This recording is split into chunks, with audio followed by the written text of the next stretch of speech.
Hey, this is Matt once again. Welcome back to another video, and this is a paid request for Adam. Thank you so much for that. For those interested in requesting any type of videos, movie reviews, re-reviews, random thoughts, streams, commentaries, whatever the case may be, feel free to send it either directly to my PayPal. I do have a CashApp as well. Links are down below in info box, and I will get to it as soon as I possibly can. And for those who sent them, thank you. I do appreciate it. And this is for the 1987 film Bad Taste. Now, Bad Taste, I had not seen in a while. I have the DVD over there. Sally's never, I don't think, ever down to Blu-ray because Peter Jackson, I guess, wants to take care of it himself, and whether it's with AI or whatever the hell he wants to do it. But I know people have been wanting that. Meet the Feebles, a reissue of Dead Alive on Blu-ray. Because nowadays they probably do it on 4K. But it's a shame they haven't done that because, and it seems like you have to blame Peter Jackson for it. Because it's like, he wants it done right, but it's like, then why don't you do it then? But yeah, Bad Taste, it was Peter Jackson's first film, done in New Zealand. And I miss this Peter Jackson. I miss the days where he did these splatter movies. Just to me, he was just much more creative and much more fun and much more inventive, and even the Frighteners I liked. I quite liked the Frighteners. And really, that's the last Peter Jackson film that I really enjoyed. Because, I'm sorry, I'm not a Lord of the Rings guy. I'm not. I don't like any of them. Don't give a shit about the Hobbits. Teen Con, I saw it in the theater with my friend, where I was working with at the time at Target. We went to see it and we were both bored and disgusted with, did Teen Con just have an ice capade with the fucking lady dancing on the ice? Like it's the Olympics? What the fuck's going on here? What? It was so stupid, man. And like I said, there's not a Peter Jackson film since I've enjoyed since The Frighteners. Like I said, I miss this Peter Jackson. Where it's much more free, much more gun-ho, much more balls in his fucking pants. I don't know how to put it. Just much more fun. And very ambitious for this type of budget where I think they shot on weekends and it's a very low budget. I thought I read 25,000, but it might be more than that. I don't know what exact budget is. And like, it would be nice to have a documentary where you get the actors and the people involved and just talk about how they made the film. And the story is very simple. Ultimately, you have four guys: Barry, Ozzy, Frank, and Derek. They gotta fight these aliens who've taken over this town. The town's now empty. At first, you just have Barry and Derek. Ozzy and Frank later come over in a car. Derek, played by Peter Jackson himself, who's more the nerdy guy, he tries to torture this alien for information by putting like a screwdriver or such in the foot. His cries alert the other aliens. He kills some of them, but eventually, at one point, gets pushed off the cliff, hits his head. And the film is very, very goofy, silly, comedic, splatstick. Not slapstick. It is, but splatstick. It's a splatter movie that's also very, very goofy in its comedy. So no, you're not supposed to take anything serious. It's absolutely 100% unrealistic on purpose. It's very much a live-action bloody cartoon. It's trying to be, in that vein of Evil Dead 2, that type of thing. Actually, now I think about it, this came out, I think, around the same year as Evil Dead 2, so...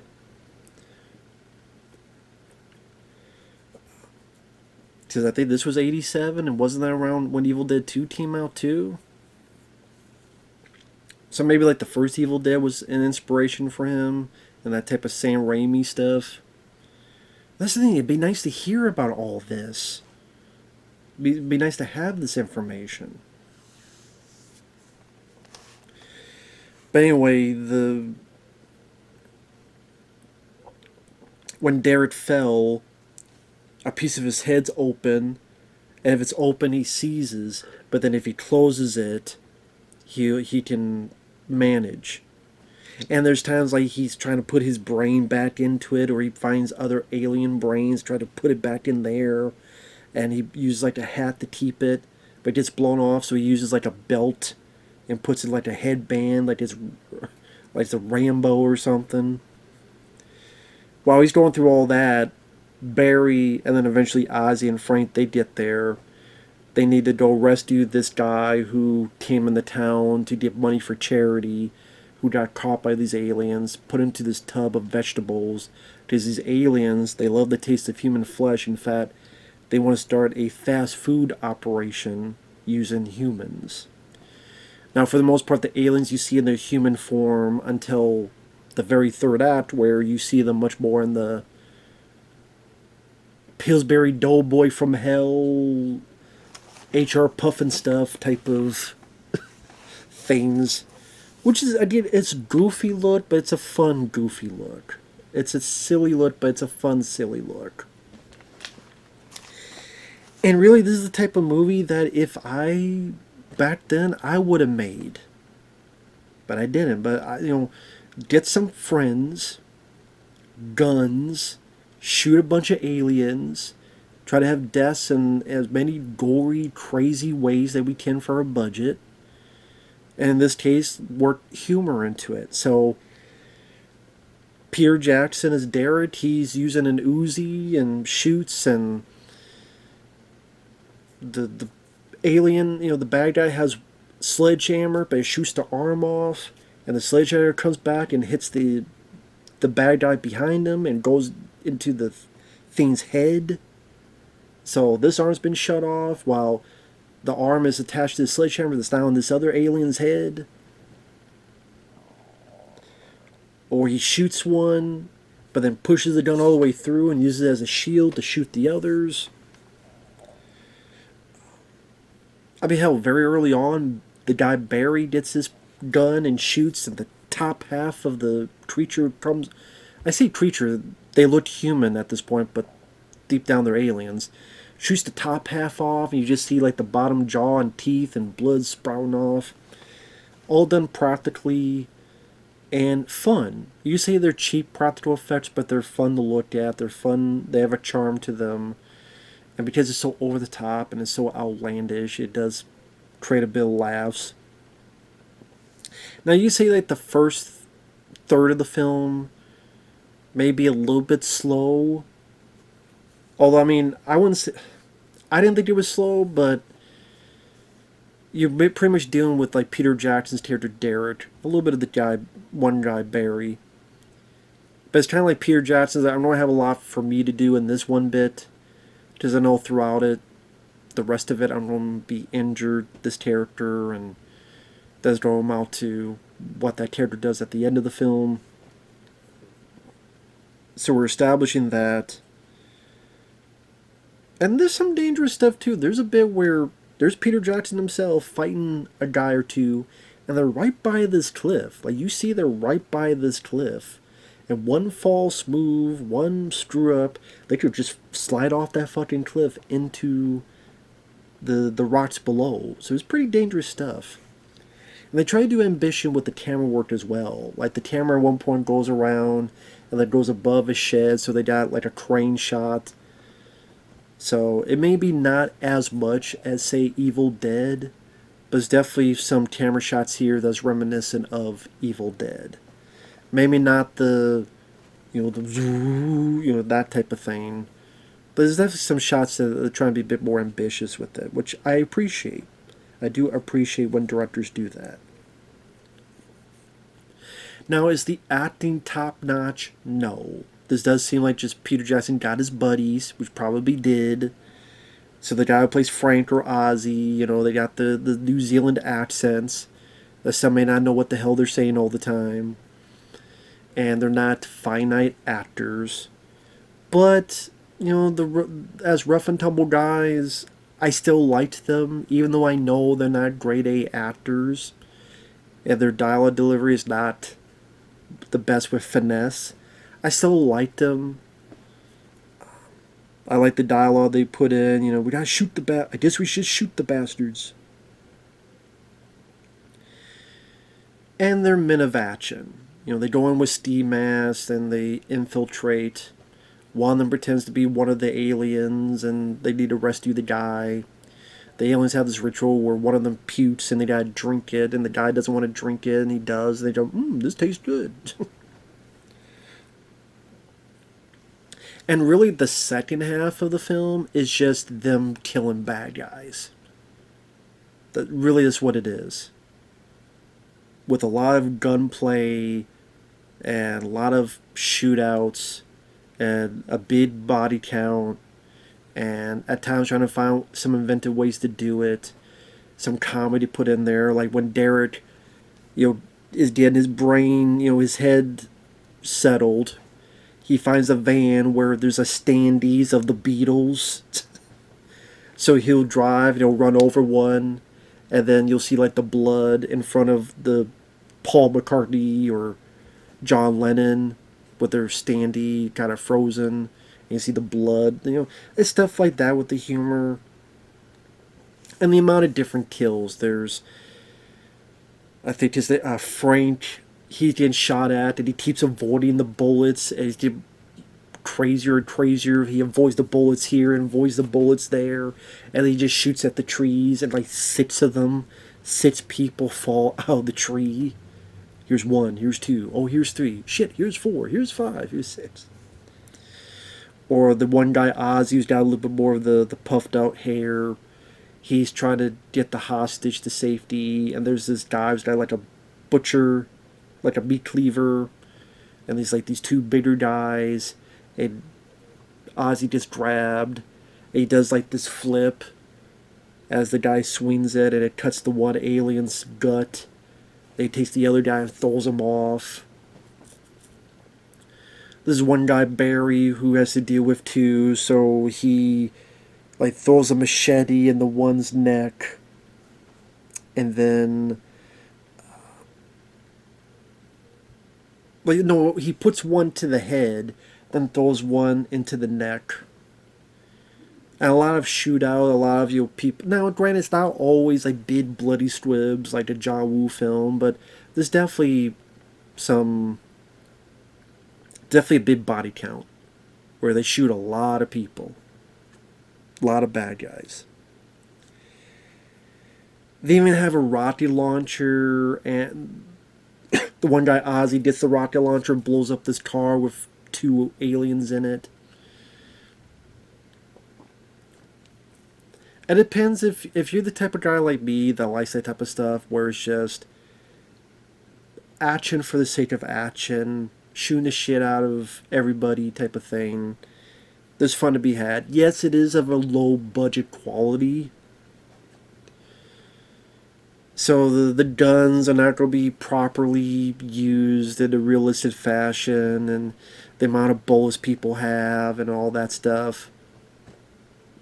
It's still, for me, a lot of fun to watch.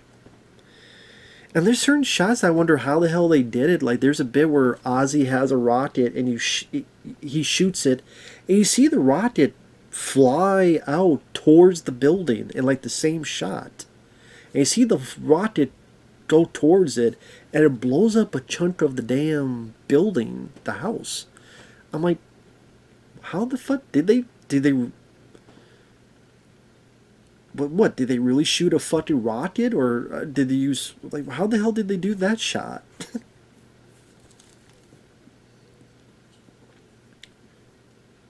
Granted, the rocket, I would think, would have gone faster, so maybe they used stringers to, I don't know. I mean, like, that'd be a shot I would love to hear about how they did. Like, it looks cool, because, like, the guy's, like, his back's towards the camera, and you see him look over here, you're shooting, and you see the rocket travel all the way towards the house. I'm like, wow, that looks cool. That's a cool shot. And again, there's fun gore dads, like I mentioned earlier, before they rescue the charity guy. There's a bad guy that I keep quiet, and they pull his head off, and the head comes off, but the spine is still attached to it. So the guy like rips that piece of the spine and then kicks the head out the window. One of the guys gets the rocket and tries to shoot, but everyone avoids it, and it goes through the house and sadly blows up a sheep. Blows up a lamb, a sheep, yeah. Blows up lamb chops herself. Not great, didn't do it on purpose, it's just that everybody got out of the way and went right through the fucking house. Like, so, I will admit that still got a laugh out of me. Derek comes back into the fray, Peter Jackson, with a chainsaw, and you see some chainsaw stuff where he's now slices up some aliens, slices one into pieces, slices one up from behind a door till it bisected.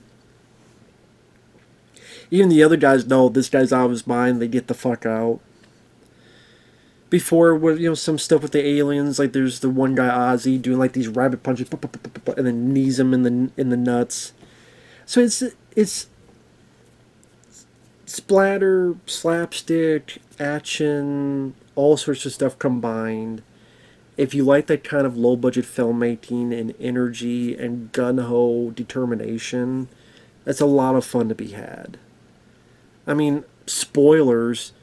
The final bit is the last alien escapes on a ship, but Derek is on it, and he falls head first into the alien's head with the chainsaw, so it goes through the alien's head and comes out of his ass, and he goes, "I've been reborn." And then Derek is so out of his mind, literally, because his mind's leaking out, he puts on an alien suit like his fucking Leatherface put on a human suit, human skin. No, he puts on an alien skin, and talks about how he's going to go to the alien planet and like kill them all. I'm like, I wanted to see that sequel. I wanted to see that sequel of Derek go on the alien planet in the fucking wearing an alien suit, alien skin, and just going to town killing all these aliens and where the hell that leads to. And maybe the aliens have to go to the humans and say, "Please, please, you gotta help us," or something like that. It'd be nice to see this in a special edition, a documentary. I'd love to know more about the making of the film. There's a little making of from back in the day, but I mean like an updated bit. Same with Meet the Feebles, even the Dead Alive. Those three deserve it. And Peter Jackson, I don't know what the fuck the deal is, because I'm sure he's the one blocking the, I don't know. If he's not, then I don't know who is. But goddamn, this kind of low budget filmmaking is fun to me. Ambitious. And to repeat, this is like the stuff I would have liked to have done. We just get together, just a bunch of guns, we just shoot the shit out of, you get a big body count, shoot this, shoot that, kill this, kill that, and just have 80 minutes of just fun. Again, it takes a little while for it to get going, but it does have some little gore stuff up until then. But it really does ratchet up until the second half, where it's just literally a big body count central. Again, sometimes he has people being shot and falling down, so it's not too...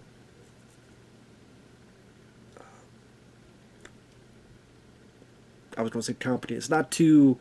It's not like, oh, every death is this big effect. No. But it does have a big body count, so... Again, I like the look of the creatures are funny. The movie does have this quirky sense of humor. And... even the song at the end, Bad Taste, just fits with the independent spirit of the whole affair. And that's the thing, like, you'll never see a film like this made again, because even if they make a low-budget film, it's done on digital, it's going to look so filtered, or it's going to look... like, okay, this is technically cheap, but the way it's filmed, there's still that film feel look to it. You're not going to have that today. It's going to look like digital cheap has no charm to it. At least to me. And it looked like a bad Neil Breen movie. Well, all Neil Breen movies are bad, so it looked like a Neil Breen movie. Or awful Sci-Fi Channel movie. Or something like that. And that's the sad state of affairs of movies. We can't have independent films that look like this because they don't want to shoot on film. They don't want to shoot in that way. And the video quality, honestly, like the video quality of these older films to me is a plus. But there's no way to recapture that. So it is what it is. But yeah, get this film out. Same with the others on Blu-ray and their special editions. It deserves it. But yeah, this was fun to rewatch again. I had not seen this in a long while, but if you like, again, Evil Dead 2 type of movies, definitely worth a watch. With that said, thanks for watching. We'll see you guys later. Bye-bye for now.